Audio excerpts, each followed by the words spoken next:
पूरे 18 दिन कैसे मैं परेशान था, तड़पा था अपनी इस कार को लेकर। इसका एक्सीडेंट हो गया था। आपको पता है कि ये जो कार है ये मैंने YouTube मनी से ली थी। मेहनत कर करके खून पसीने की कमाई से वीडियो बना बना के पैसा कमा के ये कार खरीदी थी और इसका एक्सीडेंट हो जाता है। आपने तो सुना होगा दोस्तों कि इंसान को जेल होती है, लेकिन आज मैं आपको बताऊंगा इंसान के साथ ही साथ कार भी जेल में थी। पूरे 18 दिन ये थाने में कैद थी, बंद थी। और इन 18 दिनों में एक एक्सीडेंट होने की वजह से क्या क्या चीजें हमने झेली हैं वो आज मैं आपको शेयर करने वाला हूं। ये वीडियो सभी लोगों के लिए है। मैं गुजारिश करता हूं कि इस वीडियो को ज्यादा से ज्यादा देखिएगा। देखिए यहाँ पर ये हमारी कार है और इसका एक्सीडेंट हो गया था। ये टायर फटा, टायर भी फट गया था, स्टेपनी लगाई गई और देखिए किस तरीके से नुकसान हुआ है। आपको दिखाना चाहूंगा। ये इधर से पूरा, ये देखिए एक साइड का, ये लेफ्ट साइड जो है ये यहाँ से यहाँ तक पूरा डैमेज हो चुका है। और एक्सीडेंट हुआ था बाइक से और कार से। हमारे छोटे भाई साहब हैं अनुज, वो जा रहे थे कानपुर, तो रास्ते में उनका एक्सीडेंट हो जाता है और 2 बाइक सवार थे। सामने वाले बंदे जो थे वो नाबालिग थे। और जब एक्सीडेंट होने के बाद होता क्या है, देखिए अगर इन केस कभी भी आपके साथ, देखिए आप यूट्यूब वाले बाबा के साथ जो चीजें हुई हैं मैं आपसे शेयर करना चाहता हूं। वीडियो पसंद है तो लाइक करिएगा, वीडियो को शेयर जरूर करिएगा, क्योंकि इस एक्सीडेंट से मैंने ऐसी सारी चीजें सीखी है ना, मुझे ऐसा एक्सपीरियंस गेन हुआ है जो शायद आज मैं आपको बता सकूं। रियलिटी क्या है, एक्सीडेंट होने के बाद, एफआईआर होने के बाद, एफआईआर हुई थी, क्यों हुई उसकी वजह। और अगर बाय द वे कभी भी ऐसा होता है आप लोगों के साथ कि मान लीजिए गलती से आपसे या फिर आपके किसी परिवार वाले से या फिर रिलेटिव से कभी एक्सीडेंट हो जाता है, इन केस कोई भी सामने से या फिर गाड़ी से एक्सीडेंट हो गया या फिर कोई बंदा आ गया, अगर सामने वाला बंदा डेड नहीं हुआ, मतलब उसकी मौत नहीं हुई, उस कंडीशन में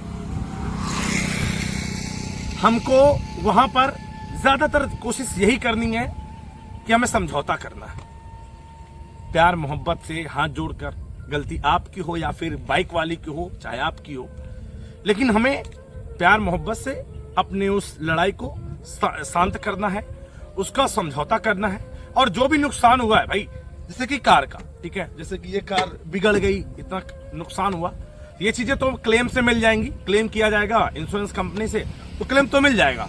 लेकिन जो सामने वाला बंदा चोटिल हुआ है, वो घायल हुआ है, तो उससे समझौता, उसकी बाइक टूटी है तो उससे भी समझौता करके जो भी है अपना एडजस्टमेंट किया जाता है। यहां पर यह लड़ाई उतनी बढ़नी नहीं चाहिए कि आपका मामला थाने तक, पुलिस चौकी तक जाए। कोशिश तो हमारी यही थी, लेकिन ऐसा नहीं हुआ। ऐसा कुछ होता है कि जहां पर कार का एक्सीडेंट होता है वहीं पर सामने ही बगल में डायल 112, आपको जानते होंगे, वो पुलिस की गाड़ी खड़ी थी और ऑन द स्पॉट ये एक्सीडेंट भी होता है, तो तुरंत पुलिस वाले भी आ जाते हैं। अब उस कंडीशन में पुलिस प्रशासन, कचहरी, थाना, कोर्ट के अगर चक्कर में आप पड़ गए, एक बार अगर चौकी तक भी केस जाता है आपका, तो कोशिश यही करें कि दोनों पक्ष, आप ये और जो सामने वाला है, समझौता करें, ना कि एफआईआर करें। उसमें से नुकसान दोनों का है, याद रखिएगा। यहां पर आपको लगता है कि नहीं मेरे को ठोका है तो ये फंसेगा, इसका नुकसान होगा, ना ना ना ना ना, यहां पर नुकसान दोनों का है, याद रखिएगा। अब हमारी गाड़ी के सारे कागज कंप्लीट थे, सब कुछ, लाइसेंस भी था ड्राइवर के पास, गाड़ी का बीमा भी था, सब कुछ, रजिस्ट्रेशन सब कुछ कंप्लीट था, तो कुछ हुआ नहीं। गाड़ी के नाम एफआईआर हुई, गाड़ी ऑनलाइन करके। जो दरोगा साहब थे, गलती यहां पर थी दरोगा साहब की। मैं खुलकर बोलना चाहूंगा, हमें लगता है कि पुलिस प्रशासन हमारी मदद करेगा, लेकिन वो मदद नहीं, वो आपकी उस मजबूरी का फायदा उठाकर आपसे किस तरीके से पैसे की डिमांड कर सकता है, आपसे कुछ पैसे खींचने की डिमांड कर सकता है। सरकार उसको पैसा देती है, उनका जो पैसा है वो पेमेंट उनको मिलता है, लेकिन इसी मजबूरी का फायदा उठा के पुलिस वाले आपसे पैसा वसूलने का काम करते हैं और शायद वो चीजें बाद में बिगड़ जाती हैं। जब नहीं होता तो पुलिस वालों क्या, वो तो फंस ही गए, आप सीधा FIR करके गाड़ी वो कर देंगे। अब हम फंस गए भाई, पूरे 18 दिन लग गए। अगर आप सिस्टमेटिक तरीके से चलते हैं कि गाड़ी चले, FIR हो गई, कागज हैं सारे, सिस्टमेटिक तरीके से कानूनी तरीके से चलेगा, जैसा प्रोसीजर आप काम कर रहे हैं, आपने वकील किया। अब आप देखिए यहां पर हमारी कार छूट के आ गई, लेकिन सामने वाले की अभी भी नहीं छूटी, क्योंकि उस बंदे के पास ना लाइसेंस था ना गाड़ी का बीमा था, तो वो तो फंस गया ना, नाबालिग भी था, तो हम तो फंस गए। हमारे पास तो सब कुछ था, हम तो हमारी कार आ गई, सामने वाला फंस गया। अब वो खुद गरीब है, 2 दलाल मिल जाते हैं, जो जोश में उनको जुनून में दे देते हैं कि अरे तुमको क्लेम मिलेगा, तुमको पैसा मिलेगा, तुम FIR करो, ये करो, वो करो। वो दलाल तुमको गर्मी सर्दी दिखा के तुम्हें पावर में चढ़ा के तुम जोश में आ जाते हो और FIR सामने वाले के नाम कर देते हो। होता कुछ नहीं है, हमें क्या हुआ, कुछ नहीं हुआ। नुकसान यहाँ पर दोनों का है। आपका भी पैसा कोर्ट कचहरी खाएगा, हमारा भी पैसा खाएगा। पैसे के साथ साथ समय भी खाता है, और कितना समय लग जाएगा उसका अंदाजा नहीं। ये तो बहुत जल्दी छूट के आ गई, क्योंकि इतना शोर सिफारिश लगाया गया, वरना हर जगह पैसा लेने के लिए बैठे हैं। हर कोई वेतन मिल रहा है, सरकार वेतन दे रही है इनको 30 से 35 40 हजार जो भी, लेकिन उस वेतन से खुश नहीं है पुलिस कर्मचारी। ये बस इंसान की मजबूरी का फायदा उठाते हैं और काम को जितना हो सके उतना डिले करते हैं। पड़ा है पड़ा रहने दो, क्या फर्क पड़ता है, क्योंकि उनके बाप के तो पैसे से कार ली नहीं गई, वो तो खून पसीने की कमाई से हमने ऑनलाइन वीडियो बना बना के कमा के कार ली थी। 10 लाख रुपए की कार हमारी, ये पैसा हमारा लगा है, तो समस्या हमको होगी, उनको क्या है? उनको तो बस आप पैसा दो, आपका काम तुरंत होगा, चंगा। अरे ठीक है, कोर्ट से आदेश भी सब कुछ आ गया, इसके बाद देखो, इसके बाद जब गाड़ी छोड़ने का नंबर आया, कोर्ट का आदेश भी है, फिर भी कह रहे भाई साहब पैसा फिर भी दो। ये कौन सा तरीका है यार? तो भाई साहब, पुलिस प्रशासन दिखने में कुछ और, जब आप फंसते हैं, जब आपके साथ कुछ ऐसा होता है, तो वो आपसे पैसे की डिमांड करता है। इसमें आओ, एक बात और आपको बताना चाहेंगे, गहरी इंफॉर्मेशन। जब आप चौकी में हैं, सामने वाली पार्टी भी, आप भी हैं, तो आपको पुलिस वालों से मतलब नहीं रखना है। आपको उस पार्टी से बात करना। आप सोचेंगे कि नहीं, दरोगा हमारा सुलह कराएगा, कभी नहीं होगा ऐसा। आपको उस पार्टी से खुद बात करनी पड़ेगी आपस में। दरोगा उनसे बोलेगा कि वो सुलह होने को तैयार नहीं है, और तुमसे बोलेंगे कि वो सुलह होने को तैयार नहीं है, और बीच का मजा दरोगा लेगा, क्योंकि उसको सैलरी से तो कुछ होता नहीं है ना, उसको ऊपरी कमाई चाहिए ना। आम आदमी को लूटने का एक जरिया है ये। फंस गए, केस आ गया, तो पुलिस इसका नाजायज फायदा उठाती है यार। कब तक चलेगा ये जो पैसा लिया जा रहा है लोगों से, मजबूरी का फायदा उठाया जा रहा है, क्योंकि जिसने FIR किया उससे तो कुछ मिलेगा नहीं, अब उसको भी नहीं छोड़ेंगे।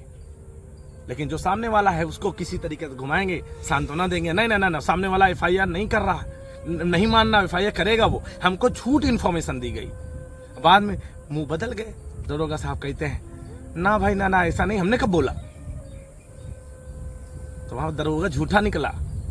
तो आपको सबसे पहले आपस में बात कर लेनी है, भैया आपका क्या है, आप FIR ही करके मानोगे या फिर वाकई में समझौता करोगे? तो ये कंफर्म क्लियर आप करेंगे, दरोगा पुलिस के माथे रहेंगे, कभी नहीं होगा, ये बात समझ लेना आप। ये हकीकत है, हर जगह बैठे खाने वाले पैसे। अब आप पैसा देंगे तो आपका काम होगा, नहीं देंगे तो आपका काम पेंडिंग ही पड़ा रहेगा, ये हकीकत है। तो कोशिश करिएगा कभी कोर्ट कचहरी के चक्कर में ना पड़े। अगर सामने वाले की डेथ नहीं हुई है, ऐसी ज्यादा सीरियस कंडीशन में नहीं है, तो भैया समझौता करना एक बहुत बेस्ट विकल्प है, जो आज मैं आप यूट्यूब वाले बाबा आपको बता रहे हैं। हाथ जोड़कर रिक्वेस्ट करते हैं, भाई मैंने तो चलो झेल लिया, जो मैं होता, अगर कार में मेरे से होता एक्सीडेंट, तो मैं ये चीजें होने ही नहीं देता। कि मेरे भाई थे, नए नए खून थे, जो उसमें लड़ डाले, गाली गलौज कर डाले कि नहीं तुम्हारी गलती है, बस उसमें चीजें बिगड़ गई। तो यही कहना चाहेंगे, बाकी ये सब चीजें तो सही हो जाएंगी, लेकिन इन 18 दिनों में मैं कैसे घुट घुट के रहा हूं मुझे पता है। सारा काम ठप, माइंड डिस्टरबेंस, क्योंकि कार थी, हर जगह जहां मन होता था चलते थे, जाते थे, वीडियो बनाते थे, जब जहां मन होता निकल जाते। लेकिन 18 दिन पूरी तरीके से माइंड बिल्कुल ब्लॉक, टेंशन एक तरफ, और वो भी अपने जिले का मामला नहीं था, ये भी याद रखिएगा। अपने जिले का फतेहपुर का मामला होता तो बहुत जल्दी सुलझा देते, FIR ही नहीं होती। लेकिन समस्या क्या थी? मामला था महानगर कानपुर का। अब समझिए आप, कानपुर में आपको हर एक तारीख में जाना पड़ेगा। अगर आप FIR भी हो जाती है ना, अगर आप सुलह नहीं होते हैं तो पता क्या होगा, हर तारीख तुमको भी जाना पड़ेगा, उसको भी जाना पड़ेगा। इसमें मजे कौन लेता है? वकील। वकील को मिलता है पैसा, और तुम तारीख खेलते रहो, कुछ मिलने वाला नहीं है। तो इतना बड़ा केस नहीं हो गया था, लेकिन उस बेवकूफ लड़के को क्या समझाएं। 2 दलालों के चक्कर में दलाल भी उनसे 1-1 हजार रुपए लूट ले गए, और बाद में पिछवाड़ा दिखा के भाग गए। बाद में रो रहा, हमसे फोन मिला के बोल रहा है, तो बाद में तुम FIR कर दिए, सब कुछ हमको नपवा दिए, बाद में तुम हमसे सुलह हो रहे हो, बाद में बड़ा समझौता करो, तब क्या मतलब? तो तुम खुद फंस गए यार। पहले प्यार से समझ जाते, लेकिन लोग जोश जोश में नहीं समझते हैं, और आपको खुद देख सकते हैं ये हालत है।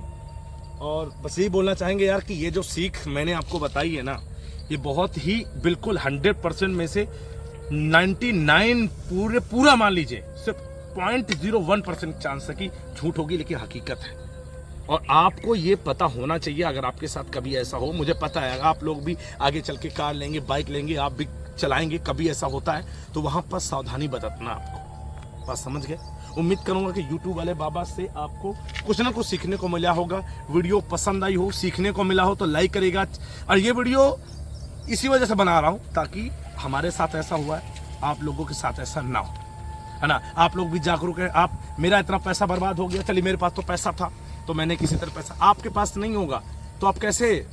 मेरे पास समय था, चलो ठीक है, मैं 7-8 बार मुझे कानपुर जाना पड़ा, 15,000 का मेरा तेल बर्बाद हो गया, समझिए। एक सूर्या भाई थे, उन्होंने बहुत साथ दिया हमारा, सूर्या सिंह, बहुत साथ दिया, धन्यवाद भाई जी, आपको दिल से शुक्रिया। और बस यही बोलना चाहेंगे यार कि कभी इस लफड़े में अगर ऐसा केस होता है तो पहले मामले को सुलझाएं वहीं पर। वीडियो पसंद आई तो लाइक करिएगा, अगर अच्छी लगी इन्फॉर्मेशन, आज कुछ नई चीज़ थी तो पसंद करिएगा, लाइक करिएगा, शेयर करिएगा। जय हिंद, वंदे मातरम।